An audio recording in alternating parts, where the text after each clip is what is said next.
সালাম আলাইকুম। কী অবস্থা তোমাদের সবার? আজকে আমরা তোমাদের প্রাণীবিজ্ঞানের একটা খুবই গুরুত্বপূর্ণ চ্যাপ্টার রক্ত সঞ্চালন নিয়ে আলোচনা করব। তো প্রতি বছরই দেখা যায় বোর্ড পরীক্ষা এখান থেকে কোয়েশ্চেন আসে। তো এখান থেকে কোয়েশ্চেন আসলে কোয়েশ্চেনগুলো মোটামুটি সহজ হয় বা বেসিক্যালি কিছু টিপিক্যাল কোয়েশ্চেনই আসে ঘুরে ফিরে। তো আজকে আমরা ওই ধরনের কোয়েশ্চেনগুলো একটু দেখব, আর যেগুলো একটু কিছু কিছু টপিক আছে যেগুলা স্টুডেন্টদের একটু কঠিন লাগে ওইগুলো আমরা একটু তোমাদেরকে পড়াই দেওয়ার চেষ্টা করব। তো এটা মেনলি এসএসসি বোর্ড পরীক্ষা প্রস্তুতির জন্য। তো তার মানে এই না যে এটা শুধু 26 ব্যাচ দেখতে পারবা, এটা 27 ব্যাচও দেখতে পারো, যেহেতু পরীক্ষা সবার জন্য সেম। তো চলো আমরা শুরু করি, বিসমিল্লাহ। আচ্ছা আচ্ছা, দেখো সবার আগে এখানে একটা কোয়েশ্চেন দেওয়া আছে। কোয়েশ্চেন আমরা একটু পড়ি। এটা হচ্ছে ঢাকা বোর্ড 25 সালের একটা কোয়েশ্চেন। কী বলছে? সাগরের হৃৎপিণ্ডের করোনারি ধমনীতে রক্ত জমা পড়ায় সমস্যা হয়। অপারেশনের মাধ্যমে করোনারি ধমনীতে রক্ত চলাচল স্বাভাবিক করা হয়, পরে তাকে উন্নত চিকিৎসা নিতে বলা হয়। আচ্ছা, কোয়েশ্চেন বলছে ফ্যাগোসাইটোসিস কি? 1 নম্বর, ফ্যাগোসাইটোসিস কি এটা আমরা একটু জানি না। ফ্যাগোসাইটিস হচ্ছে বডির একটা প্রোটেক্টিভ মেকানিজম, তোমরা একটু মনে রেখো। যেগুলোতে কী হয়, যখন আমাদের বডিতে বাইরে থেকে কোনো অ্যান্টিজেন ঢুকে, অ্যান্টিজেন মানে হচ্ছে বাইরের যে কোনো ফরেন পার্টিকেল ঢুকে, তো ওটার বিরুদ্ধে একটা প্রোটেক্টিভ মেকানিজম হচ্ছে আমাদের ফ্যাগোসাইটোসিস।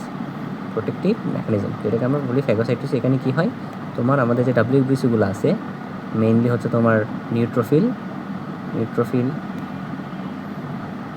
দেন হচ্ছে মনোসাইট, যেটাকে আমরা ম্যাক্রোফেজ বলি। নিউট্রোফিল, মনোসাইট, যেটাকে আমরা কী বলি, ম্যাক্রোফেজ।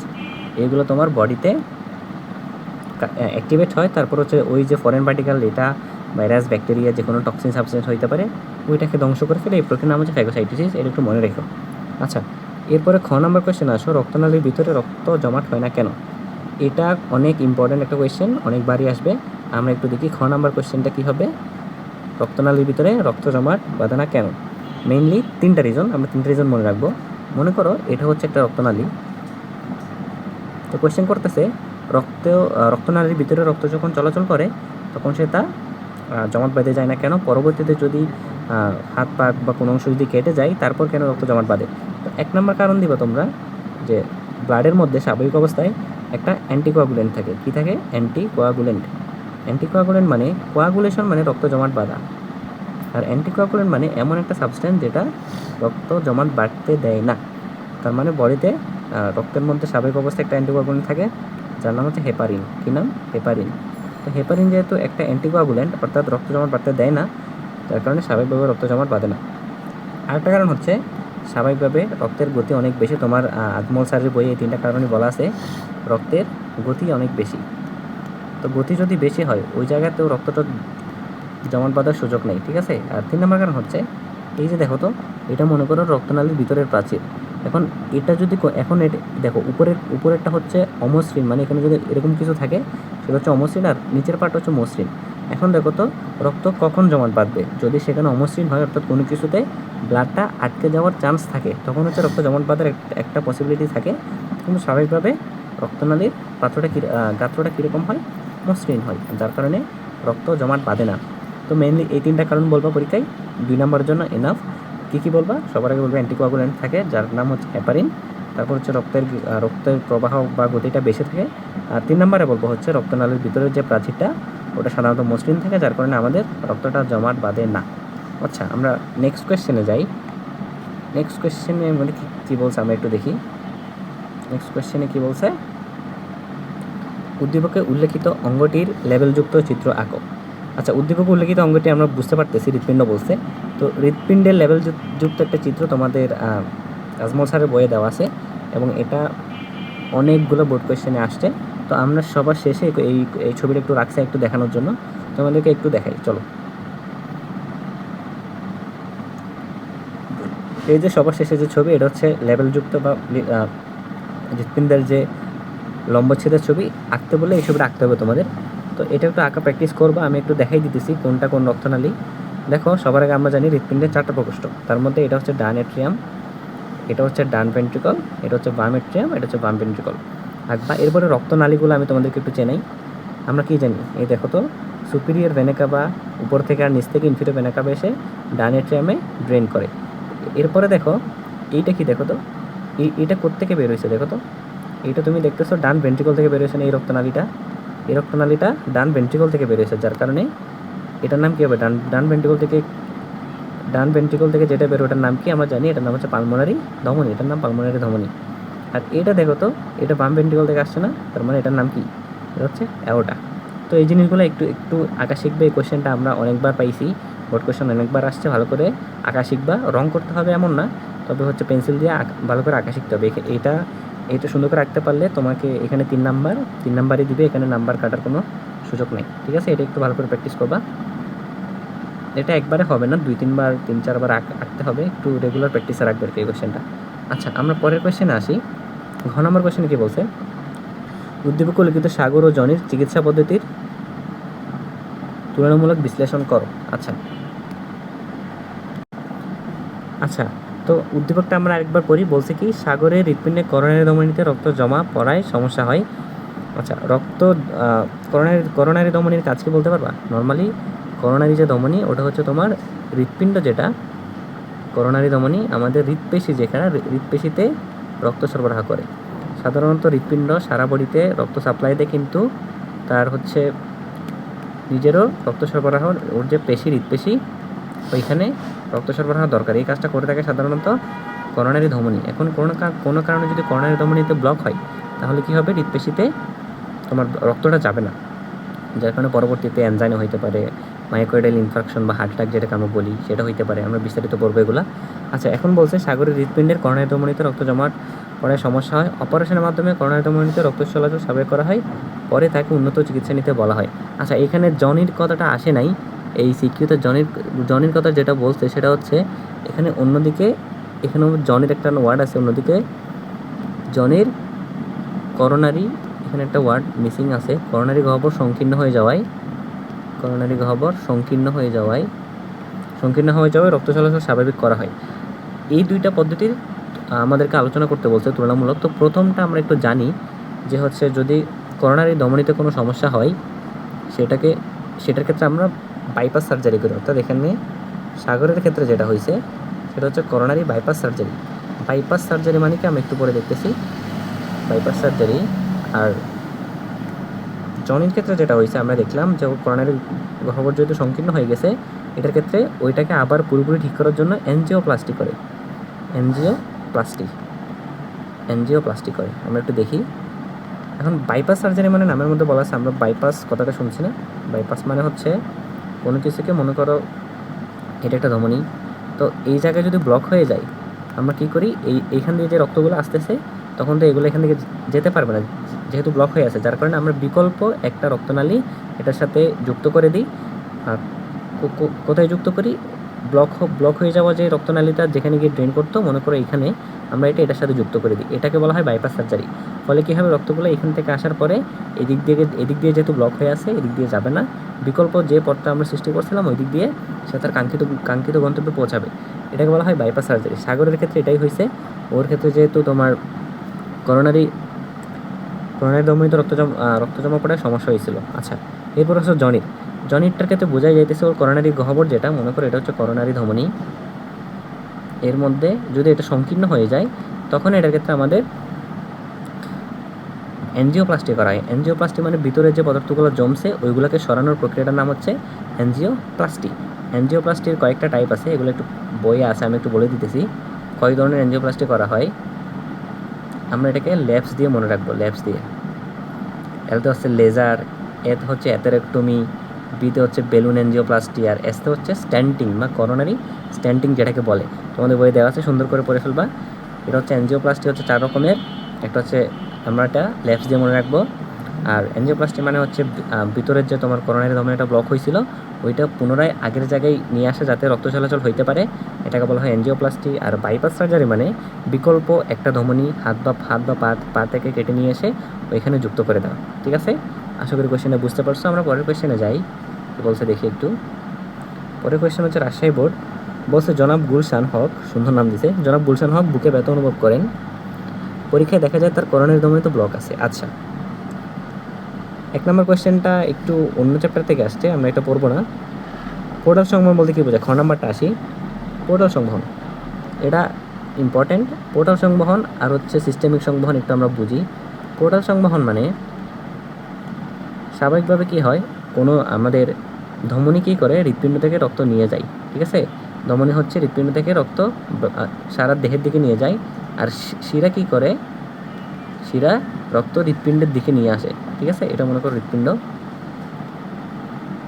ধমনী হৃৎপিণ্ড থেকে রক্ত সারা দেহের দিকে নিয়ে যায়, আর শিরা সারা দেহ থেকে রক্ত হৃৎপিণ্ডে নিয়ে আসে। এখন দেহের উপরের অংশ থেকে রক্ত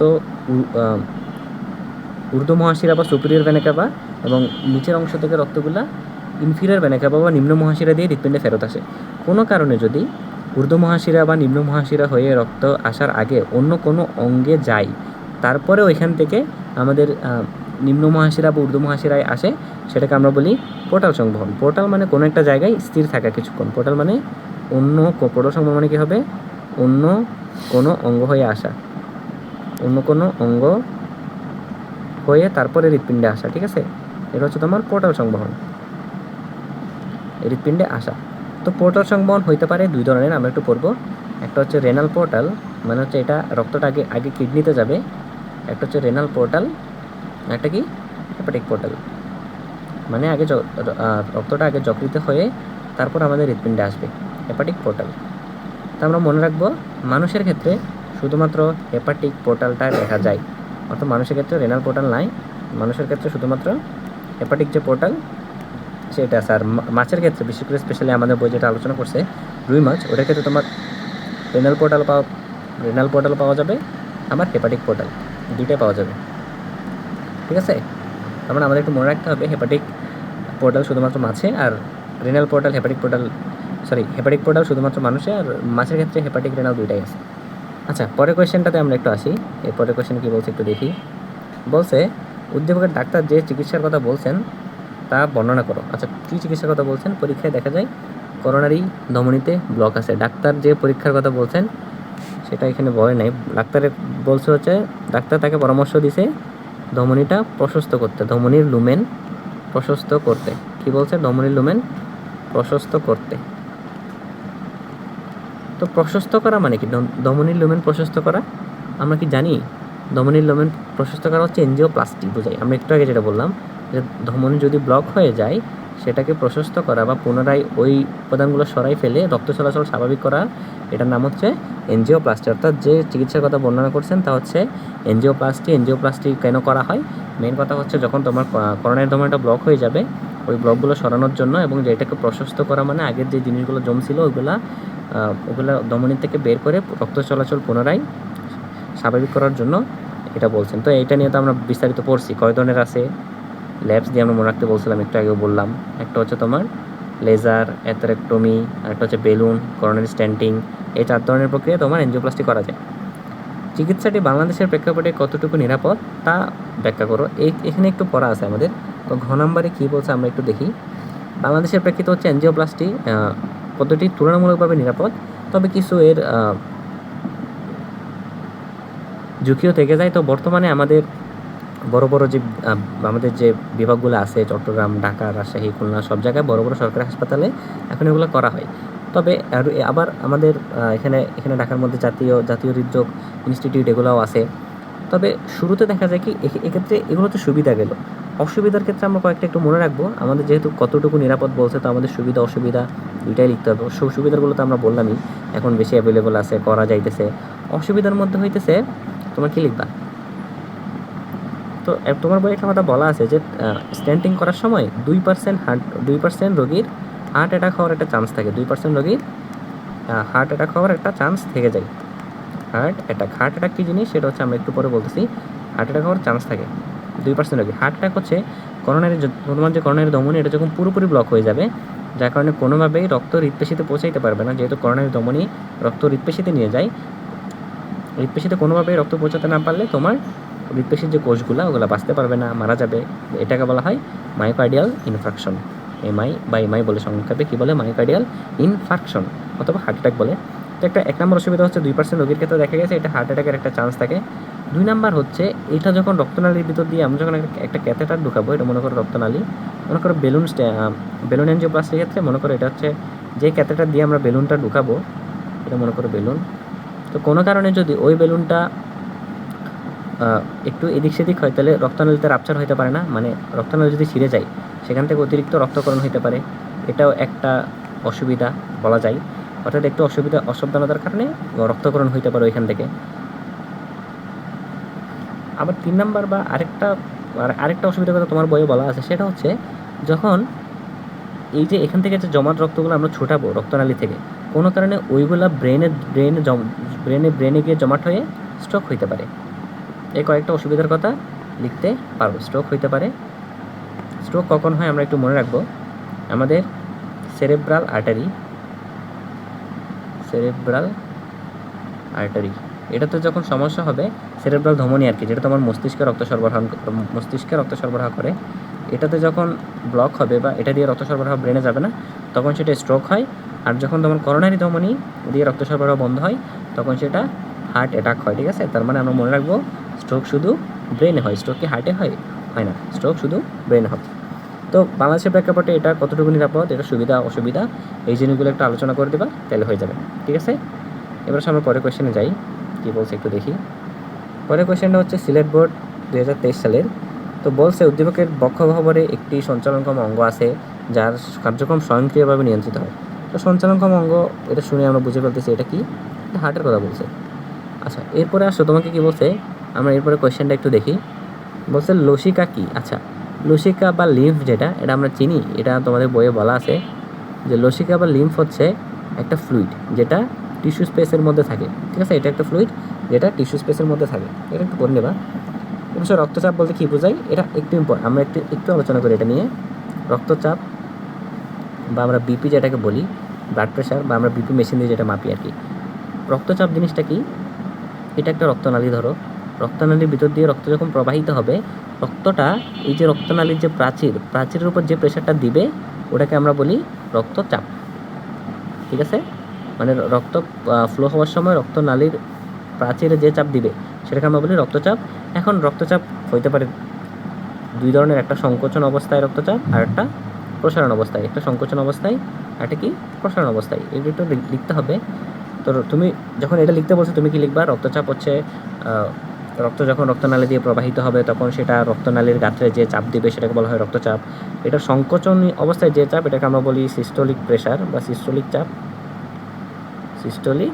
আর প্রসারণত অবস্থায় যেটা, সেটার নাম হচ্ছে ডায়াস্টোলিক প্রেশার বা ডায়াস্টোলিক চাপ, সিস্টোলিক বা ডায়াস্টোলিক। তো এটার যে একটা মান আছে, এটা আমাদের জানা উচিত। সিস্টোলিকটা হচ্ছে, এটা স্বাভাবিক মান হচ্ছে 120 মিলিমিটার মার্কারি। এগুলো লিখে দিলে তোমার টিচার বুঝবে যে তুমি পড়ালেখা করছো। ডায়াস্টোলিকটা কত হবে, 80 মিলিমিটার মার্কারি। এই দুটো একটু শিখে নিবা, তাহলে এটাই হচ্ছে রক্তচাপ।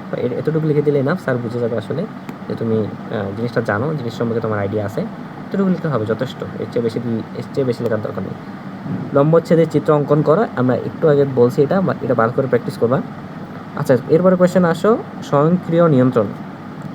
স্বয়ংক্রিয় নিয়ন্ত্রণ, এই জিনিসটা আমি পড়াই দিতেছি, ইম্পর্টেন্ট খুবই। স্বয়ংক্রিয় নিয়ন্ত্রণ মানে আমরা জানি আমাদের হৃৎপিণ্ড নিজেকে নিজে নিয়ন্ত্রণ করতে পারে, যেটাকে আমরা মায়োজেনিক কন্ট্রোল বলি। কি এটা, মায়োজেনিক নিয়ন্ত্রণ বলে এটাকে। আমরা কিন্তু গাসফারিংয়ে আরেকটা পড়া পড়ছিলাম, যেটা গাসফারিংয়ের ক্ষেত্রে আমরা কী পড়ছিলাম, গাসফারিংয়ের নিয়ন্ত্রণটা ছিল নিউরোজেনিক। কীরকম ছিল, নিউরোজেনিক, কারণ সে তার যে হৃদযন্ত্র ছিল সেখান থেকে সে আমাদের যে অ্যাকশন পটেনশিয়াল বা মেইন সিগন্যালটা, সেটা সে সেখানে জেনারেট করতে পারতো না। তার আশেপাশে যে স্নায়ু গ্যাংলিয়নগুলো ছিল ওইখানে তৈরি হতো, যার কারণে গাসফারিংয়ের নিয়ন্ত্রণটাকে আমরা বলতাম নিউরোজেনিক। আর আমাদেরটা যেহেতু আমরা সরাসরি করতে পারতেছি, আমাদেরটাকে আমরা বলবো মায়োজেনিক নিয়ন্ত্রণ। তো এটা কারা করে, মায়োজেনিক নিয়ন্ত্রণ কারা করে আমরা জানি, যারা করে তাদেরকে আমরা বলি জাংশনাল টিস্যু, বা এদেরকে সংযোগী টিস্যু বলা হয়। জাংশনাল টিস্যু বা সংযোগী টিস্যু। তো কী আছে, এরা 4টা আছে, আমরা মনে রাখবো। এসএ নোড মানে সাইনো অ্যাট্রিয়াল নোড। 2 নাম্বার কি আছে, এভি নোড। এগুলো কী জিনিস আমি একটু দেখাইতেছি। SA node, AV node, bundle of His, একটা বান্ডেল আছে যার নাম হচ্ছে বান্ডেল অফ হিজ। আরেকটা হচ্ছে তোমার পারকিনজি ফাইবার।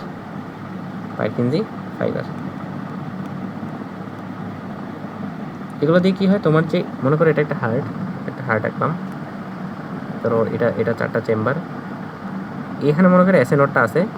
তো এসএ নোড থেকে যে ইলেকট্রিক, এসএ নোড নিয়ে একটা কথা মনে রাখবে, এসএ নোডকে বলা হয় পেসমেকার।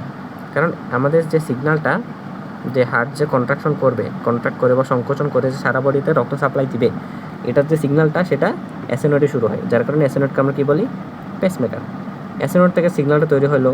এসএ নোড মানে কি দেখো তো, এসএ মানে হচ্ছে সাইনো অ্যাট্রিয়াল, অর্থাৎ এটা এখানে একটা উপাদান থাকে যার নাম সাইনাস, করোনারি সাইনাস বলি আমরা। করোনারি সাইনাস আর ডান অ্যাট্রিয়ামের মাঝে তোমার হচ্ছে এটা থাকে, এটাকে বলে সাইনো অ্যাট্রিয়াল নোড। এরপর আসে অ্যাভি নোড।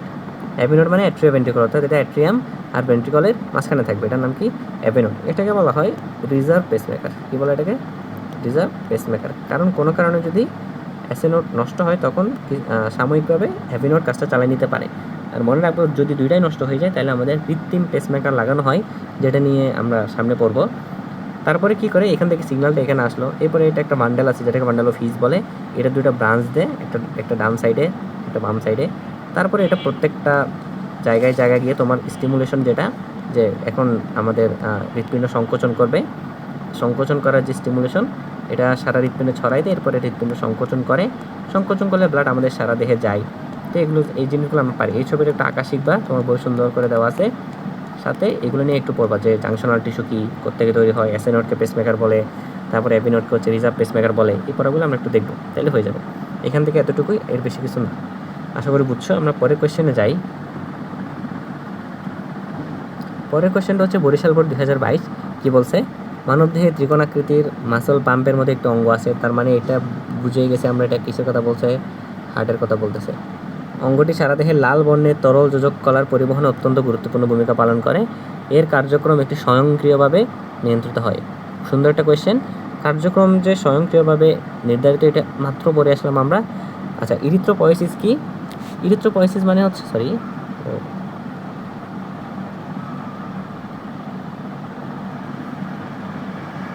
ইরিথ্রোপয়েসিস। আচ্ছা, ইরিথ্রোসাইট চিনি আমরা, আমি মনে রাখবো ইরিথ্রোসাইট মানে হচ্ছে আরবিসি। ইরিথ্রোসাইট মানে কি? ইরিথ্রোসাইট মানে আরবিসি, আরবিসিকে বলে। আর কোনো কিছু সৃষ্টি হওয়াকে পোয়েসিস বলে, তার মানে নতুন আরবিসি সৃষ্টি হওয়ার প্রক্রিয়াকে বলা হয় ইরিথ্রোপয়েসিস। ইরিথ্রোপয়েসিস মানে কি? আরবিসি তৈরি হওয়ার প্রক্রিয়া। আরবিসি তৈরি হওয়ার যে প্রক্রিয়া, ওটাকে আমরা কি বলবো? ইরিথ্রোপয়েসিস। শেষ। তার মানে আমি যদি তোমাকে বলি লিউকোপয়েসিস, এটা দিয়ে কী হবে? লিউকোপয়েসিস মানে কি বোঝাবে? লিউকোসাইট মানে ডাব্লিউবিসি, তার মানে ডাব্লিউবিসি তৈরি হবার যে প্রক্রিয়া, ওটার নাম হচ্ছে লিউকোপয়েসিস। বুঝছো এতটুকু? আচ্ছা, এরপর আসো খ নাম্বার কোয়েশ্চেন, ইম্পর্টেন্ট, মাঝে মধ্যে আসে এটা। হৃৎপেশি কখনো অবসন্ন হয় না কেন? অবসন্ন হয় না মানে বুঝাইতেছে যে কখনো বন্ধ হয়ে যাইতেছে না কেন, সে সারাক্ষণ পাম্প করতেই আছে, এটা কেন? এটার মেইনলি কারণ আছে দুইটা। এক নম্বরটা যেটা মোস্ট ইম্পর্টেন্ট, সেটা হচ্ছে নিঃসার কাল নামে একটা কথা আছে, এটা আমরা একটু বুঝবো। নিঃসার কাল, নিঃসার কাল ওর বেশি, নিঃসার কাল বেশি। নিঃসার কাল জিনিসটা কি? নিঃসার কাল হচ্ছে এমন একটা সময়, যে সময়টায় আমি যদি কোনো একটা উদ্দীপনা দেই, ওই উদ্দীপনাটা যতক্ষণ শেষ হইতেছে না ততক্ষণ না সে দ্বিতীয় কোনো উদ্দীপনায় সাড়া দিবে না, এটা হচ্ছে নিঃসার কাল। অর্থাৎ আমি কোনো একটা উদ্দীপনা দিলে সে ওই উদ্দীপনায় উদ্দীপ্ত অবস্থায় থেকে যাবে, দ্বিতীয় উদ্দীপনায় সাড়া দিবে না। তো যার নিঃসার কাল যত বেশি, সে তত বেশি ওই অবস্থায় থেকে যাবে, যার কারণে হৃৎপিণ্ডের নিঃসার কাল বেশি হওয়ায় সে একবার যেহেতু সে একবার হচ্ছে তোমার সংকোচন প্রসারণের সিগন্যালটা পাইছে, সারা জীবন ধরেই তার ওই নিঃসার কালটা চলতে থাকে। কোনো সময় যদি এটা বন্ধ হয়ে যায় তাহলে মানুষ মারাই যায়, অর্থাৎ তার নিঃসার কাল জন্ম থেকে মৃত্যু পর্যন্ত। দুই নম্বর যে কারণটা, সেটাকে বলা হয় ল্যাকটিক অ্যাসিড, অর্থাৎ ওর বারবার সংকোচন প্রসারণের কারণে ওখানে ল্যাকটিক অ্যাসিড তৈরি হয়। তো ল্যাকটিক অ্যাসিড সাধারণত তোমার শরীরের জন্য খারাপ, কিন্তু হৃৎপেশি করে কি, এটাকে ওর পুষ্টি হিসেবে নিয়ে নেয়, অর্থাৎ পুষ্টির উপাদান হিসেবে গ্রহণ করে ফেলে, যার কারণে শরীরের ল্যাকটিক অ্যাসিড জমা হইতে পারে না, যার কারণে তার অবশেষে হৃৎপিণ্ড কখনো অবসন্ন হয় না। অর্থাৎ হৃৎপিণ্ড কখনো তার কাজ থামায় না কেন বা অবসন্ন হয় না কেন, এটার মেন কারণ হচ্ছে দুইটা। একটা হচ্ছে তার নিঃসার কাল বেশি, যার কারণে সে দ্বিতীয় কোনো উদ্দীপনায় সাড়া দিবে না। আর দ্বিতীয় কারণ হচ্ছে যে ল্যাকটিক অ্যাসিডগুলো তৈরি হয়, যেগুলো বর্জ্য পদার্থ, কিন্তু সে সেগুলোকে পুষ্টি হিসেবে ব্যবহার করে ফেলে, যার কারণে সেগুলো বডিতে জমা থাকে না। বডিতে জমা না থাকলে এটা কোনো টক্সিক ইফেক্ট দিতে পারে না। ঠিক আছে, আশা করি বুঝছো। এরপরে গ নাম্বার যে কোয়েশ্চেনটা, এটা আমরা মাত্র পড়ে আসলাম, যে স্বয়ংক্রিয় পদ্ধতি। তোমাকে এই চ্যাপ্টারে যত স্বয়ংক্রিয় পদ্ধতি বলবে, স্বয়ংক্রিয় পদ্ধতি মানে তোমাকে যে জাংশনাল টিস্যু এগুলো নিয়ে জানতে চাইছে, বুঝছো? এইটা সুন্দর করে লিখে দিবা। এরপরে চলে আসো ঘ নাম্বার কোয়েশ্চেন, আমরা একটু পড়ি। ঘ নাম্বার কোয়েশ্চেনটা ইম্পর্টেন্ট, সেটা কি বলছে? কলাটি মানে উদ্দীপকের যে কলাটি বলছে এটা বডিতে কোনো ভূমিকা রাখতেছে কি না এই একটা কোয়েশ্চেন করছে। আমরা একটু দেখি কি আছে এটা। কলা নিয়ে কী বলছে? লাল বর্ণের। আচ্ছা, লাল বর্ণের তরল যোজক কলা আমরা কি জানি যেটা পরিবহন অত্যন্ত ভূমিকা পালন করে? লাল বর্ণের তরল যোজক কলা কি আছে? রক্ত আছে। তো এখানে রক্তের কথা বলছে। 1 নম্বরে কিসের কথা বলছে? রক্তের কথা। রক্ত একটা লাল বর্ণের তরল যোজক কলা। তো এটা পুষ্টি প্রক্রিয়া, অর্থাৎ এটা তোমার সারা বডিতে কী কী কাজ করতেছে পুষ্টি প্রক্রিয়ায় কিছু ভূমিকা আছে কিনা এটা আছে। তো এটা নিয়ে একটু লিখতে হবে। আমরা একটু সিরিয়ালি বলি। রক্তের প্রধান কাজ কি বলো তো? রক্তের প্রধান কাজ হচ্ছে অক্সিজেন পরিবহন। রক্তের প্রধান কাজ অক্সিজেন পরিবহন করা। অক্সিজেন পরিবহন করবে কেন? কারণ অক্সিজেন আমাদের দরকার কিসের জন্য? আমরা যে খাদ্য উপাদানগুলো খাইতেছি ওগুলো শোষণ হয়ে আমাদের এটিপি লাগবে না? ওগুলো শোষণ হয়ে আমাদের দেহের রক্তের সাথে প্রত্যেকটা কোষে গিয়ে আমাদের এটিপি তৈরি করা লাগবে, এবং এটিপি তৈরির জন্য খাদ্যবস্তু কিন্তু জারণ করা লাগে। আর জারণের জন্য কী লাগে আমাদের? জারণ মানেই অক্সিজেন। জারণ মানেই অক্সিজেন আমরা জানি। তো অক্সিজেন যদি না থাকে খাদ্যবস্তু জারিত হবে না। জারিত না হলে আমরা এটিপি বা শক্তি পাবো না। সিম্পল হিসাব। আবার অক্সিজেন পরিবহন করার পর কার্বন ডাইঅক্সাইড কিন্তু বের করে দেয়। এটা আমরা শ্বসন শ্বাসক্রিয়া যে চ্যাপ্টার আছে ওইখানে পড়বো সুন্দর করে, যে অক্সিজেন কীভাবে পরিবহন হইতেছে, কার্বন ডাইঅক্সাইড কীভাবে বের করে দিতেছে, এই পড়াগুলো। 2 নম্বর একটা কাজ আছে, সেটা হচ্ছে খাদ্যবস্তু পরিবহন করতে। এই যে যেটা বললাম, খাদ্যগুলো খাদ্যবস্তুগুলো সে কী করে? শোষণ করে। পরিপাকৃত খাদ্যবস্তু শোষণ করতেছে। শোষণ মানে কি? খাদ্যবস্তু শোষণ মানে আমাদের যে খাদ্য পরিপাকৃত অবস্থায় আছে, ক্ষুদ্রান্ত্র বলো যে জায়গায় বলো, ওইখান থেকে শোষণ মানে খাদ্য রক্তে চলে আসা। খাদ্যনালীগুলো রক্তে চলে আসাকে শোষণ বলা হয়। বুঝছো? তো রক্ত চলে আসলে এরপরে কি হয়? রক্তের মাধ্যমে এটা সারা দেহে যায়, সারা দেহের প্রত্যেকটা সেলে যায়। সেলের মাইটোকন্ড্রিয়া আছে, মাইটোকন্ড্রিয়াকে আমরা পাওয়ার হাউস বলি না? ওখানে এটিপি তৈরি হয়, তারপরে আমরা শক্তি পাই। ওই শক্তি দিয়ে আমরা কাজকর্ম করি আর কি। এটা একটা কাজ গেল। আর কি হইতে পারে? তারপরে সে আরও রক্তের মাধ্যমে আমাদের যে রেচন বর্জ্যগুলা হরমোন, অ্যান্টিবডি, রেচন বর্জ্য, হরমোন, বিভিন্ন যে হরমোনগুলো আছে, হরমোন কিন্তু কাজ করে। আমরা জানি হরমোন রক্তের মাধ্যমে কাজ করে। বিভিন্ন অ্যান্টিবডি এইগুলা কাজ করে, এগুলা সে প্রয়োজনীয় অবস্থায় নিয়ে যায়। আরেকটা কাজ হচ্ছে সে তোমার বডি টেম্পারেচার রক্ষা করে। তোমার বইয়ে অনেকগুলো কাজ দেওয়া আছে, এর মধ্যে 7-8টা মুখস্থ করে ফেলবা, তাহলে হয়ে যাবে। টেম্পারেচার রক্ষা করতেছে, রোগ জীবাণু প্রতিরোধ করতেছে, এগুলো কাজ করবা। রোগ জীবাণু কেমনে প্রতিরোধ করতেছে? আমাদের বডিতে প্রোটেকশন দেয় কে? ডাব্লিউবিসি তো রক্তেই থাকে, তার মানে হচ্ছে প্রোটেকশন দিতেছে। ডাব্লিউবিসি রক্তের মধ্যে ডাব্লিউবিসি আছে, প্রোটেকশন দিতেছে। তারপরে রক্তের মধ্যে তোমার প্লেটলেট আছে। প্লেটলেট কী করতেছে? প্লেটলেট বা অনুচক্রিকা কী করে? রক্ত জমাট বাঁধাইতে হেল্প করতেছে। তো ঘুরে ফিরে এই পয়েন্টগুলো ভালো করে পড়ে এগুলো এখানে লিখবা, তাইলে হয়ে যাবে। ঠিক আছে? আশা করি বুঝছো। তো আমরা নেক্সট কোয়েশ্চেনে যাই, আমাদের আর বেশি বাকি নেই। তো আমরা ইম্পর্টেন্ট জিনিসগুলো আমরা এখানে আলোচনা করতেছি। তো এখানে একটা গুরুত্বপূর্ণ পড়া কিন্তু আমরা অলরেডি পড়ে ফেলছি, সেটা হচ্ছে তোমার জাংশনাল টিস্যু বা হৃৎপিণ্ডের স্বয়ংক্রিয় যে নিয়ন্ত্রণটা, ওটা কীভাবে হয়, এটা পরীক্ষায় অনেকবার আসছে, একটু ভালো করে দেখে নিব এটা। এরপর চলে আসো 9 নম্বর প্রশ্নে। ঢাকা বোর্ড 2023 সালে একটা কোয়েশ্চেন, মানুষের বক্ষগহ্বরে অবস্থিত পেরিকার্ডিয়াম দ্বারা আবৃত অঙ্গটি, আমাদেরকে বলেই দিছে পেরিকার্ডিয়াম দ্বারা আবৃত, তাই আমরা বুঝছি এটা হার্ট নিয়ে বলছে। আচ্ছা, অ্যারিথমিয়া মানে হচ্ছে, দেখো হার্টবিট কিন্তু একটা নির্দিষ্ট ছন্দ আছে। তো ওই ছন্দ হারাই যাওয়াকে বলে অ্যারিথমিয়া। রিদম মানে হচ্ছে ছন্দ, আর ছন্দ হারাই যাওয়াকে আমরা বলি অ্যারিথমিয়া। ছন্দ হারিয়ে যাওয়াকে আমরা কি বলি? অ্যারিথমিয়া। অর্থাৎ কোনো সময় সংকোচন বেশি হইতেছে, কোনো সময় প্রসারণ কম হইতেছে, এরকম একটা নির্দিষ্ট ফ্লোতে হইতেছে না, এটাকে বলা হয় অ্যারিথমিয়া। হৃৎপিণ্ডের কপাটিকাগুলোর নাম লেখো। আচ্ছা, সুন্দর কোয়েশ্চেন। কপাটিকা কয়টা আছে আমরা জানি? হৃৎপিণ্ডের 6টা কপাটিকা আছে। আমরা একটু সিরিয়ালি তোমার নামগুলো লিখবো। প্রথমটা কই বলো তো? প্রথমটা হচ্ছে ট্রাইকাসপিড কপাটিকা। কই? ট্রাইকাসপিড। 2 নাম্বারটা কি? বাইকাসপিড কপাটিকা। 3 নাম্বারটা কি? পালমোনারি কপাটিকা। আমাদের কিন্তু এই কপাটিকাগুলোর নাম এবং পজিশন এগুলো কিন্তু তোমার পরীক্ষা আসে। পালমোনারি একটা ক্যাওটিক কপাটিকা, আমরা এগুলো সামনে পড়বো, যে কোন কপাটিকাটা কোন জায়গায় থাকে, এগুলো আসবে। নাম্বার হচ্ছে ইউস্টেশিয়ান কপাটিকা, আর লাস্ট 6 নাম্বারটা হচ্ছে থিবেশিয়ান বা করোনারি কপাটিকা। কি নাম?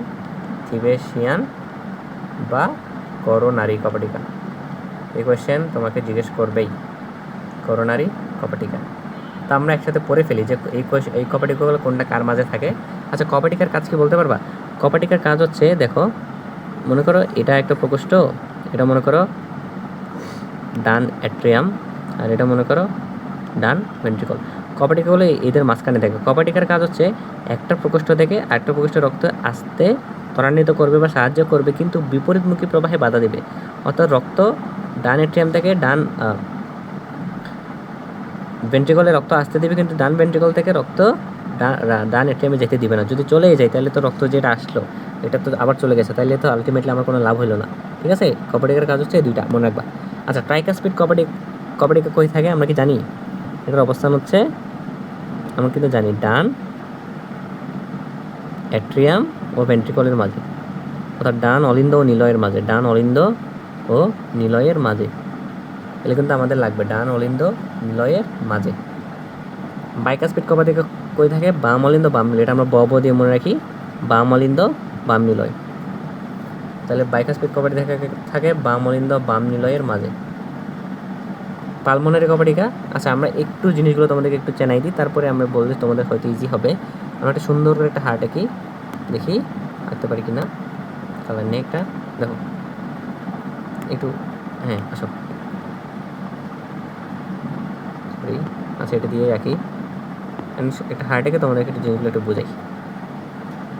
মনে করো এটা একটা হার্ট, এটা হচ্ছে তোমার ডান অলিন্দ, এটা কি ডান নিলয়, এটা হচ্ছে বাম অলিন্দ, এটা বাম নিলয়। তো কোত্থেকে রক্তের ফ্লোটা কোত্থেকে কই হইতেছে আমরা জিনিসগুলো একটু চিনি।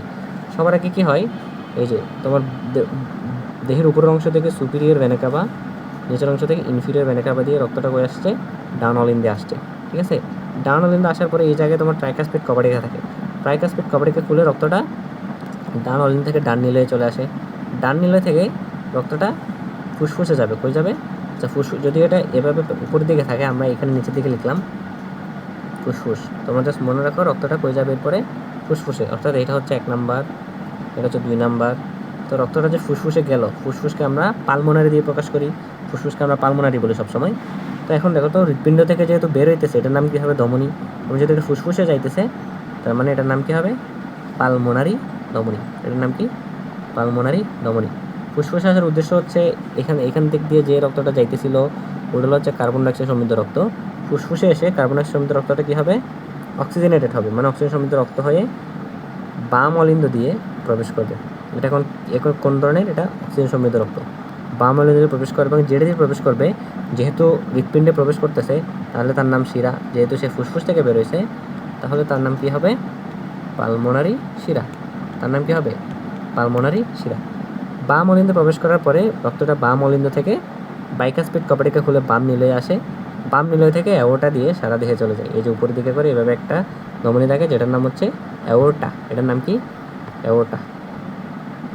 অ্যাওর্টা দিয়ে তোমার সারা দেহে চলে যায়। এখন আমরা এখন তোমার কপাটিকার পজিশনগুলো চিনি। দেখো এটা হচ্ছে ট্রাইকাসপিড, আমি একটু মার্ক করে দিতেছি নীলকালি দিয়ে। এটা হচ্ছে ট্রাইকাসপিড, এটা হচ্ছে বাইকাসপিড। তারপরটা দেখো তো পালমোনারি। পালমোনারি থাকে হচ্ছে এই জায়গায়, মানে পালমোনারি ধমনী আর ডান নিলয়ে মাঝখানে। তারপরে আরেকটা থাকে হচ্ছে অ্যাওর্টিক, হচ্ছে এই জায়গায় তোমার বাম নিলয়, যেখান থেকে অ্যাওর্টা তৈরি হয় সেখান থেকে এই দুজনের জাংশন থাকে অ্যাওর্টিক কপাটিকা। বাকি থাকে হচ্ছে তোমার ইউস্টেশিয়ান কপাটিকা, ইউস্টেশিয়ান কপাটিকাটা থাকে হচ্ছে এই জায়গায় ডান অলিন্দ আর নিম্ন মহাশিরার সংযোগস্থলে একটা কপাটিকা থাকে, যার কারণ হচ্ছে তোমার গ্র্যাভিটি নিচের দিকে রক্তটা টানতেছে। আর এটা থাকে হচ্ছে করোনারি সাইনাস নামে একটা অপশন আছে, করোনারি সাইনাস। আর এখানে থাকে তোমার করোনারি বা থিবেশিয়ান কপাটিকা। এই হচ্ছে তোমার 6টা কপাটিকার পজিশন। এগুলো একটু ভালো করে শিখে রাখবা। কপাটিকার কাজ কি, কই থাকতেছে, এগুলো আমি এখানে নীলখালি দিয়ে দেখাই দিলাম। এখান থেকে সুন্দর করে পড়ে ফেলবা। এটা পরীক্ষায় আসে, এই কোয়েশ্চেনটা ফ্রিকোয়েন্টলি আসে। এবং এটা প্রথম 4টা পারা গেলেও শেষের 2টা অনেকে ভুল করে, ভুল করার কিছু নাই।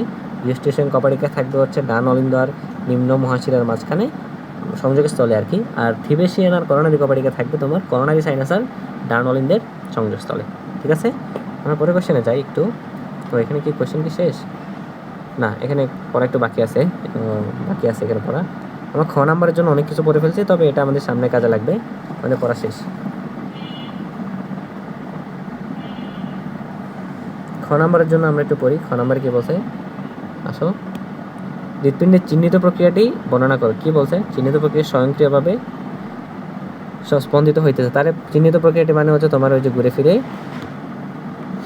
জাংশনাল টিস্যু বা জাংশনাল টিস্যুর কথা বলতেছে। যে 4টা জাংশনাল টিস্যুর কথা আমরা বললাম ওইটা একটু তোমাদের বলতে হবে, জাংশনাল টিস্যু নিয়ে কিছু বলতে হবে, তাহলে পড়া শেষ। ঘ নম্বরে আসো, ব্যাহত হলে কৃত্রিম যন্ত্রের মাধ্যমে অঙ্গটি স্বাভাবিক রাখা যায়। এটা তোমাদেরকে একটু আগেই বলছিলাম যে আমাদের ক্ষেত্রে যে জাংশনাল টিস্যুগুলো থাকে এগুলোর মধ্যে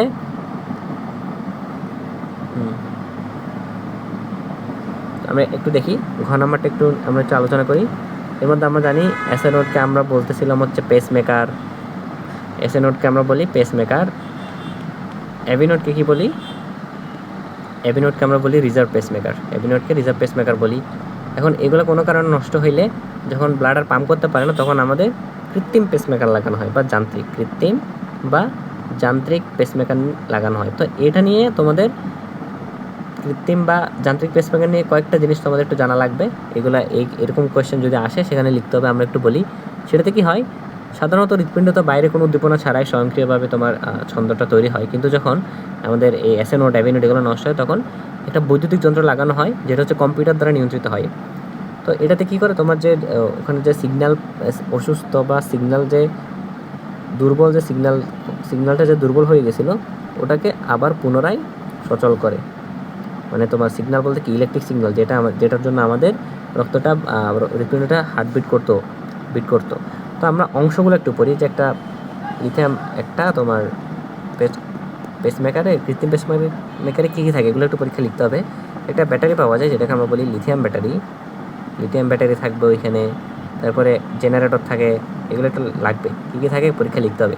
লিথিয়াম ব্যাটারি, জেনারেটর, তারপর থাকে সেন্সর থাকে কতগুলা, যেগুলো দিয়ে তোমার বুঝতে পারে যে ওই রোগীর হার্টবিট কতটুকু বাড়তেছে কমতেছে, এগুলাকে তোমার কন্ট্রোল করা লাগে। তারপর হচ্ছে একটা জেনারেটর থাকে, জেনারেটরে সবসময় পাওয়ার সাপ্লাই থাকে, জেনারেটরে সবসময় শক্তির সরবরাহ বা পাওয়ার সাপ্লাই থাকে, ঠিক আছে। আর ওই জেনারেটরটা হৃৎপিণ্ডের সাথে লাগানো থাকে। আর এই যে কৃত্রিম পেসমেকার, এটা কোথায় লাগানো হয়? উদরের চামড়ার নিচে, উদর মানে হচ্ছে পেট, উদরের নিচে, চামড়ার নিচে এই জিনিসটা লাগানো হয়। বুকে বা উদরের চামড়ার নিচে এই জিনিসটা লাগানো হয়। তো মোট কথা এতটুকু লিখলে হবে। তুমি জাস্ট একটু লিখবা হচ্ছে যখন হচ্ছে অ্যাসেনোড অ্যাভিনোড এগুলো নষ্ট হয়ে যাইতেছে তখন একটা রোগীর হৃদস্পন্দন এটা দেখার জন্য, এটা কি বাড়তেছে না কমতেছে, কমলে কতটুকু, বাড়লে কতটুকু, এটা দেখার জন্য কৃত্রিম পেসমেকার লাগানো হয়। কৃত্রিম পেসমেকার নিয়ে কিছু পড়া জানা লাগবে। এতে লিথিয়াম ব্যাটারি ইউজ করে। লিথিয়াম ব্যাটারি মানে এটাকে রিচার্জেবল না, কিন্তু আমরা কিন্তু তড়িৎ রসায়নে পড়ছি। রিচার্জেবল হচ্ছে যেগুলো লিথিয়াম আয়ন ব্যাটারি বা যে কোনো আয়ন ব্যাটারি হচ্ছে রিচার্জেবল, বা এটা যেহেতু শুধু লিথিয়াম ব্যাটারি যার কারণে এটা রিচার্জেবল না, যার কারণে এটা প্রতি 5 থেকে 7 বছর পর পরে চেঞ্জ করা লাগে। 5 থেকে 7 বছর পর পর চেঞ্জ করা লাগে। যদি এটা রিচার্জেবল হইতে তাহলে একবার দিলে আমাদের আর কিছু করা লাগতো না আর কি। আশা করি বুঝতে পারছো। আচ্ছা, এতটুকু লিখলে যথেষ্ট। এরপর আমরা নেক্সট কোয়েশ্চেনে যাই।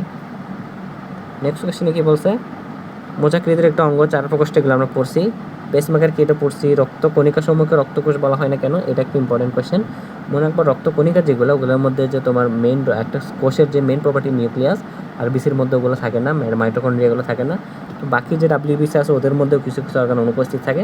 আরেকটা কারণ হচ্ছে ওরা, তাহলে 1 নম্বর কারণ কি, ওদের হচ্ছে প্রধান অঙ্গাণুগুলা নাই, অঙ্গাণুগুলা সব নাই, অঙ্গাণুগুলা নেই। আর 2 নম্বর কারণ হচ্ছে ওরা সংখ্যা বৃদ্ধি করতে পারে না। কোষের একটা প্রধান বৈশিষ্ট্য হচ্ছে ওরা সংখ্যা বৃদ্ধি করতে পারে, কিন্তু রক্তকোষ যেগুলো আছে ওরা সংখ্যা বৃদ্ধি করতে পারে না। এই দুইটা কথা মনে রেখো। এই কোয়েশ্চেনটা যদি আসে তাহলে এই দুইটা টপিক এখানে লিখে দেবে, তাহলে হয়ে যাবে। এরপরে আসো গ নম্বর কোয়েশ্চেন আসো, এটা আমরা অলরেডি পড়ছি। কপাটিকাগুলোর নাম, অবস্থান এবং কাজ উল্লেখ করো।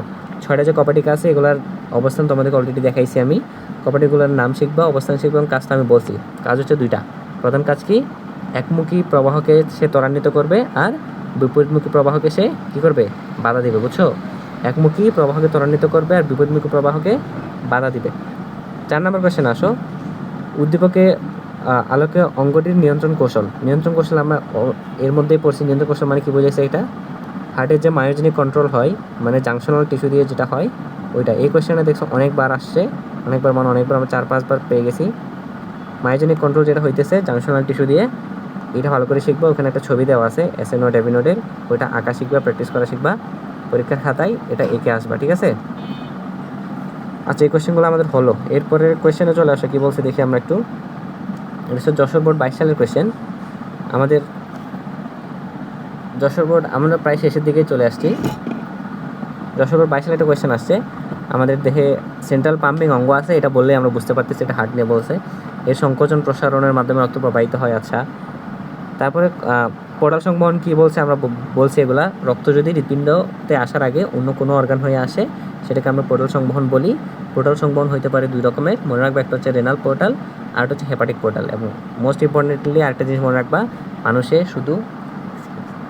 শুধু হেপাটিক পোর্টাল পাওয়া যায়। মানুষে কোনটা পাওয়া যায়? শুধু হেপাটিক। মানুষের রেনালটা পাওয়া যায় না, কিন্তু রুই মাছের ক্ষেত্রে তোমার রেনাল এবং হেপাটিক দুইটাই পাওয়া যায়, ঠিক আছে? আর মানুষে শুধু আমরা হেপাটিক পোর্টাল পাবো। হেপাটিক পোর্টাল মানে রক্তটা আগে যকৃৎ হয়ে তারপরে হৃৎপিণ্ডে আসবে। লম্বচ্ছেদের চিত্র এটা আমরা অনেকবার পড়ছি, তোমাদেরকে দেখাইছি, এটা ভালো করে শিখবা। পরে কোয়েশ্চেন আসো, দুটি বিশেষ অবস্থা। আচ্ছা, কী অবস্থার কথা বলছে আমরা একটু দেখি। আমাদের দেহে একটি সেন্ট্রাল পাম্পিং অঙ্গ আছে এবং এর সংকোচন প্রসারণের ফলে সারা দেহে রক্ত পরিবাহিত হচ্ছে। দুটি বিশেষ অবস্থা মানে একটা হচ্ছে সংকোচন, একটা কি? প্রসারণ। দুটি বিশেষ অবস্থার কারণে, বিশেষ অবস্থা এবং বিশেষ কারণে দুটি শব্দের সৃষ্টি হয়, বিশ্লেষণ করো। এই কোয়েশ্চেনটা ইম্পর্টেন্ট, এটা কার্ডিয়াক সাইকেল বা হৃদচক্র থেকে আসছে। এই কোয়েশ্চেনটা আমরা এর আগে পাই না। চলো আমরা এটা একটু ডিটেলসে পড়ি। এই কোয়েশ্চেনটা অনেকে পারে না, আমরা একটু দেখি। এই কোয়েশ্চেনটা পরীক্ষায় আসবে। আচ্ছা, দেখি। বলছে দুটি বিশেষ অবস্থা, একটা হচ্ছে সংকোচন আর একটা হচ্ছে প্রসারণ। সংকোচন আর একটা প্রসারণ, এটা আমরা জানি। আর এখানে বলছে এই দুটি বিশেষ অবস্থার কারণে হৃৎপিণ্ডে দুটি শব্দের সৃষ্টি হয়। শব্দ দুটির নাম আমরা এতদিনে জানার কথা। প্রথমটাকে বলা হয় লাভ আর দ্বিতীয়টাকে বলা হয় ডাব। আচ্ছা, এই জিনিসগুলো আমরা একটু পড়ি এখন। তো আমরা মনে রাখবো সংকোচন বা মানে হৃৎপিণ্ডের যে শব্দ সৃষ্টি, এটার সাথে সবসময় ভেন্ট্রিকল রিলেটেড। কে? ভেন্ট্রিকল বা নিলয়। এখানে অ্যাট্রিয়ামের কোনো সংযুক্তি নাই, ভেন্ট্রিকল বা নিলয়, ঠিক আছে? তো শব্দ দুটো কীভাবে সৃষ্টি হইতেছে আমরা একটু দেখি। প্রথমটা হচ্ছে তাইলে,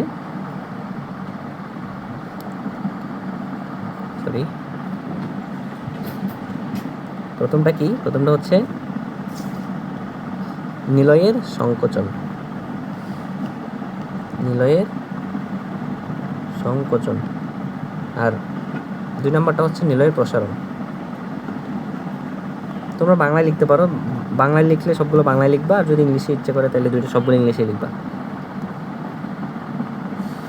এখন নিলয়ের সংকোচন হয় কি আর নিলয়ের প্রসারণে কি আমরা একটু দেখি। আমরা পুরো প্রসেসটা একবার একটু বুঝেছি, তাহলে তোমরা পুরোটা বুঝবা। দেখো, এদিকে দেখো, মনে করো এটা একটা হার্ট, আমরা আবার ওই হার্ট আঁকলাম। এটা হচ্ছে ডান অলিন্দ, ডান নিলয়, বাম অলিন্দ, আর হচ্ছে বাম নিলয়। সবার শুরুতে হয় কি, আমাদের অ্যাট্রিয়ামের প্রসারণ হয়। কেন? কারণ অ্যাট্রিয়াম যদি প্রসারিত হয় তখন হচ্ছে ঊর্ধ্ব মহাশিরা আর নিম্ন মহাশিরা দিয়ে রক্তটা তোমার একই সাথে ডান অলিন্দ এবং বাম অলিন্দে প্রবেশ করে।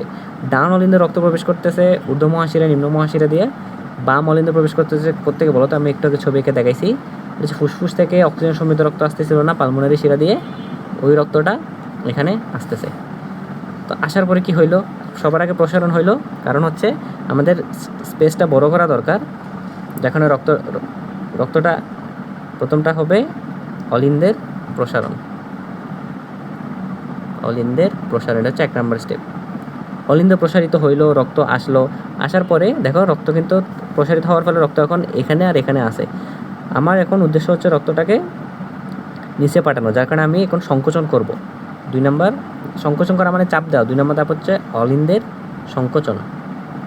অলিন্দের কি? সংকোচন। সংকোচন করলে কি হবে? এখানে যে কপাটিকাগুলো ছিল, অর্থাৎ বাইকাস্পিড আর ট্রাইকাস্পিড, এখানে যে ট্রাইকাস্পিড কপাটিকা আর এখানে যে বাইকাস্পিড কপাটিকা ছিল, এগুলো খুলে যাবে না। খুলে গেলে কি হবে? রক্ত এখান থেকে এখানে প্রবেশ করবে। তার মানে অলিন্দের সংকোচনের ফলে রক্তটা এখানে চলে আসছে। রক্তটা এখন কই আছে বলো তো? এইখানে আছে, এখানে আর এখানে। এইখান থেকে ডান নিলয় থেকে রক্ত কী যায় বলো তো? কই যায়? ডান নিলয় থেকে রক্ত যায় ফুসফুসে। আমরা কিন্তু জানি ডান নিলয় থেকে রক্ত যায় ফুসফুসে। আর বাম নিলয় থেকে রক্ত কই যায়? বাম নিলয় থেকে ওটা দিয়ে সারা দেহে রক্তগুলা যায়। এখন কি হবে, 2 নাম্বার স্টেপ শেষে অর্থাৎ অলিন্দের সংকোচন শেষে রক্ত কিন্তু অলরেডি ডান নিলয়ে এবং বাম নিলয়ে চলে আসছে। এখন দেখো তো, এখন নিলয়ের সংকোচন হবে নাকি প্রসারণ হবে এই জিনিসটা একটু বোঝো। আমরা সবার শুরুতে অলিন্দের প্রসারণ করছি, কারণ হচ্ছে রক্তটা যাতে আসার জন্য একটা স্পেস পাই। কিন্তু 2 নাম্বার যে ধাপ অলিন্দের সংকোচন, এটা যখন অলিন্দের চাপ দিছে রক্তগুলো কিন্তু অলরেডি নিলয়ের মধ্যে চলে আসছে, যার কারণে এটার এক্সট্রা করে প্রসারিত হওয়ার দরকার নেই। এখন রক্তগুলো যেহেতু এখন ডান নিলয়ে এবং বাম নিলয়ে আছে, ডান নিলয় থেকে রক্ত আমি চাইবো ফুসফুসে পাঠাইতে, বাম নিলয় থেকে রক্ত সারা দিয়ে পাঠানোর জন্য আমাদেরকে এটা চাপ দিতে হবে। তার মানে 3 নাম্বার ধাপ হচ্ছে নিলয়ের সংকোচন। তার মানে বাকি থাকলো 4 নাম্বার ধাপ কী হবে, নিলয়ের প্রসারণ। নিলয়ের প্রসারণ হচ্ছে সবার শেষে, অর্থাৎ আমরা একটু খেয়াল করি, অলিন্দের শুরু হয়েছে প্রসারণ দিয়ে আর নিলয়ের শুরু হয়েছে সংকোচন দিয়ে, এই জিনিসটা একটু খেয়াল করতে হবে। আর এটা সিরিয়ালি লিখতে হবে, এই 4টা স্টেপ সিরিয়ালি লিখতে হবে, এটা ভুল করা যাবে না। এখন আমরা দেখি যে হৃদ শব্দটা কীভাবে তৈরি হইতেছে। নিলয়ের যখন সংকোচন হবে অর্থাৎ 3 নাম্বার স্টেপ যখন হবে, এখানে যে বাইকাসপিড আর ট্রাইকাসপিড কপাটিকাগুলো খোলা ছিল। কেন খোলা ছিল? কারণ রক্তটা ডান অলিন্দ থেকে ডান নিলয়ে এবং বাম অলিন্দ থেকে বাম নিলয়ে আসার পরে ট্রাইকাসপিড এবং বাইকাসপিড কপাটিকা ওই দুটি কিন্তু খোলা ছিল। নিলয় যখন সংকোচন করবে বা চাপ দিবে, ওই কপাটিকাগুলো বন্ধ হয়ে যাবে, ট্রাই ও বাইকাসপিড কপাটিকা কী হবে, বন্ধ হবে। বন্ধ হওয়ার ফলে একটা শব্দ সৃষ্টি হবে, ওই শব্দটাকে আমরা বলি লাভ বা প্রথম হৃদ শব্দ, এটার নাম কি, লাভ। আর যখন নিলয়ের সংকোচনের ফলে রক্তটা অলরেডি পালমোনারি ধমনী আর হচ্ছে অ্যাওর্টাতে চলে আসছে, সবার শেষের যে স্টেপ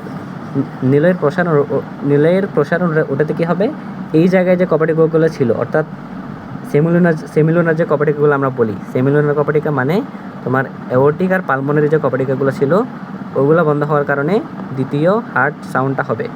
সেমিলুনার মধ্যে কী কী আছে, একটা হচ্ছে অ্যাওর্টিক, একটা হচ্ছে পালমোনারি, এই দুটো কপাটিকা বন্ধ হবে। বন্ধ হলে কী হবে, আমাদের দ্বিতীয় যে শব্দ ওইটা হবে। দ্বিতীয় শব্দটাকে আমরা ডাব বলি।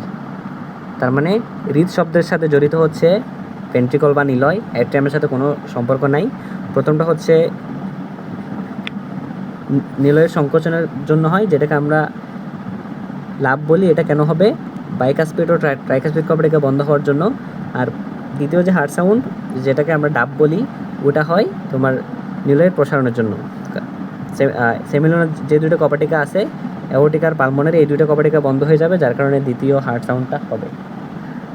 আজকে আমরা আমাদের শেষ কোয়েশ্চেনে চলে আসছি, আমরা একটু দেখি লাস্ট কোয়েশ্চেনে কী বলছে। উদ্দীপকে মানবদেহের বুকের বাঁদিকে ত্রিকোণাকার একটি অঙ্গ আছে, মানে এটা হার্ট বুঝাইতেছে, আমরা বারবার বুঝতেছি এটা বাইরের কোনো উদ্দীপনা ছাড়াই এটি ছন্দময় গতিতে স্পন্দিত হয়। এই কোয়েশ্চেনটা আমরা আশা করি পারবো। আচ্ছা, সারফেক্টেন্ট কি? সারফেক্টেন্ট এটা হচ্ছে তোমাদের পঞ্চম অধ্যায়ে পড়া। সারফেক্টেন্ট হচ্ছে একটা ফসফোলিপিড, আমরা একটু মনে রাখবো, ডিটারজেন্ট জাতীয় একটা ফসফোলিপিড, যেটা কী করে তোমার ফুসফুসের যে অ্যালভিওলাস থাকে, ফুসফুসের এককে আমরা কী বলি, অ্যালভিওলাসকে চুপসে যাওয়া থেকে রক্ষা করে। এটা একটু মনে রাখতে হবে, অ্যালভিওলাসকে চুপসে যাওয়া থেকে রক্ষা করে, চুপসে যাওয়া থেকে রক্ষা করে, অ্যালভিওলাসকে চুপসে যাওয়া থেকে রক্ষা করতেছে। যদি অ্যালভিওলাস চুপসে যাইতো তাহলে আমরা শ্বাস প্রশ্বাস গ্রহণ করতে পারতাম না। আচ্ছা, সাইনোসাইটিস বলতে কী বোঝায়? এটা আমরা জানি আমাদের মুখমণ্ডলে 4 জোড়া সাইনাস থাকে। কী কী সাইনাস, আমরা একটু নামগুলো পড়ি। সাইনাসগুলো আমরা একটু দেখি। এটা হচ্ছে ফ্রন্টাল, যেটা আমাদের কপালে থাকে। ম্যাক্সিলারি, কী কী আছে, ফ্রন্টাল, ম্যাক্সিলারি 4 জোড়া থাকে। স্ফেনয়েডাল, একটা হচ্ছে এথময়েডাল। এই 4টা সাইনাস থাকে। সাইনাস মানে হচ্ছে ফাঁকা জায়গা যেখানে তোমার বাতাস থাকতেছে আর কি। এথময়েডাল, এই 4 জোড়া সাইনাস থাকতেছে। সাইনাস হচ্ছে 4 জোড়া। সাইনাস কতটা? 4 জোড়া। সাইনাস মানে কি? সাইনাস মানে হচ্ছে ফাঁকা স্থান। সাইনাস মানে ফাঁকা স্থান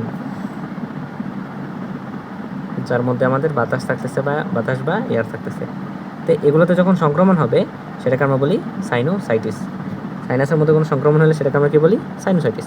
আশা করি বুঝছো। এরপরে কোয়েশনে চলে আসছো লম্বচ্ছেদের চিত্র। তোমাদেরকে এখানে দেখাইছি, শুরুতেও দেখাইছি। এই কোয়েশ্চেনটা অনেক ভালোভাবে পড়বা। এটাকে 5 স্টার একটা এমসিকিউ, 5 স্টার একটা সিকিউ টপিক, অনেক অনেক গুরুত্বপূর্ণ। আর আজকে সবার শেষের পড়া, উদ্দীপকের শেষ উক্তিটি বিশ্লেষণ করো। মানে এটা বাইরের কোনো উদ্দীপনা ছাড়াই ছন্দময় গতিতে স্পন্দিত হয়, মানে এটা তোমরা বুঝতে পারতো সেটা কিসের কথা বলছে। তোমার যে মায়োজেনিক কন্ট্রোল আছে, জাংশনাল টিস্যু, যে 4টা এসএ নোড, এপি নোড, বার্নেলোফিজ আর পার্কিনজি ফাইবার, এগুলোর কথা বলছে। এগুলোর ছবিটা আঁকবা। তারপরে সিগন্যালটা করতে কোথায় যাইতেছে এগুলো আমি তোমাদেরকে দেখাইছি। এসও নোডকে বলা হয় পেসমেকার, এপি নোডকে বলা হয় রিজার্ভ পেসমেকার। এই পেসমেকারগুলোতে কোনো কারণে সমস্যা হলে আমাদেরকে কৃত্রিম পেসমেকার লাগাইতে হয়। এই জিনিসগুলা ভালো করে পড়বা। আশা করি তোমাদের এই চ্যাপ্টার থেকে তেমন সমস্যা হওয়ার কথা না। তো আজকে এতটুকুই। এই এই এই ক্লাসটা করার পরে তোমাদের টেস্ট পেপার বা বই থেকে বাকি যে সিকিউ বা অন্য টাইপের সিকিউ বা এমসিকিউ পেলে ওগুলো ভালো করে সলভ করো। বোর্ড কোয়েশনের জন্য আশা করি এতটুকুই। ভালো থেকে তাইলে, আসসালামু আলাইকুম।